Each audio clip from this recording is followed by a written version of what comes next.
Welcome to Real Hope, a video series by the Mississippi Department of Mental Health to share more about specific services and supports that are available in our state to help our friends, family members, and neighbors who have a mental illness, substance use disorder, or intellectual and developmental disability. Our Real Hope series dives a little deeper into services and supports and hears from real people who are receiving those services and supports in Mississippi. So my name is Mason Hester. I'm from originally Pontotoc, Mississippi. I work with Region 2 at CommuniCare. I'm a Narcan overdose prevention specialist, meaning I do a lot of Narcan training. I'm also the founder of the Chase House of Restoration, which is a treatment program that consists of about 60 to 70 residents, women, children, and men. When I was born with some parents, and I want to say they'd done the best they could. Unfortunately, by the time I was 9 years old, I was already, using drugs heavily. And for whatever reason, addiction took me further than I ever wanted to go. It led me into incarceration. By the time I was 15, the pain to keep going became greater than the pain to stop. And so, I had this dream inside of me. I lost my baby brother due to the same circumstances. He was probably 21 years old. Just a lot of tragedy throughout my life, a lot of incarceration. I went further than anybody I've probably ever encountered. Believe it or not, I would honestly say that I started years and years ago when I was incarcerated. I started searching for something different. I started wanting to change. I started wanting to do different. So it started gradual steps, and then of course, one big decision is like, when I got out, I'm like, dude, I am so done with that. And it's really simple.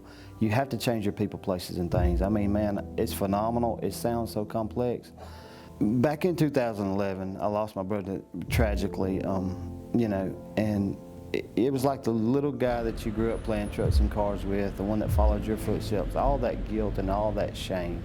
And then not to have any questions, like he's just gone. And then, of course, you deal with the grieving process, you deal with the blaming yourself process, and all the things that you could go through.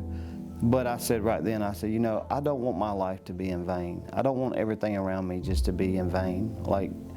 I've got to have a purpose. And I started believing in the Chase House of Restoration way back then. I remember saying, when I get better, I'm gonna do this. When I finally conquer this, I'm gonna do this. And so I never lost hope of that dream. It don't matter how bad I got, how far down on the bottom, how dark it was, I held on to that little light of hope that one day you're gonna get through this, one day you're gonna make better choices, and one day you're gonna open up a place named the Chase House. So what brought me there is I started in Region 3 working at a addiction treatment program center, which is DMH certified, of course. And I started learning, and I started helping, and I started pouring into those people and sharing my experiences, and to see them and to be able to do that, it was just phenomenal. It empowered me to be able to help others. It was my building block. But I started with a little old home while working as a peer support. I remember, I think I made probably $800 every 2 weeks, and I took all the extra money I had to paint that home, to fix it up, and it was just a little old farmhouse, and it's still there today. It's very special to me, actually. We house residents in it. We do have a lot of adult men. We approximately have probably 10 women. I think it'll be 11 women this week. We started that this year. We've had women graduate, we've had babies born there. What we offer is a safe living environment, conclusive to their recovery. They have 2 classes a day. Over a period of time, we get them a job in the community. We get them back and forth to work. I mean, we're there 24 hours a day. We live there. There is no off time.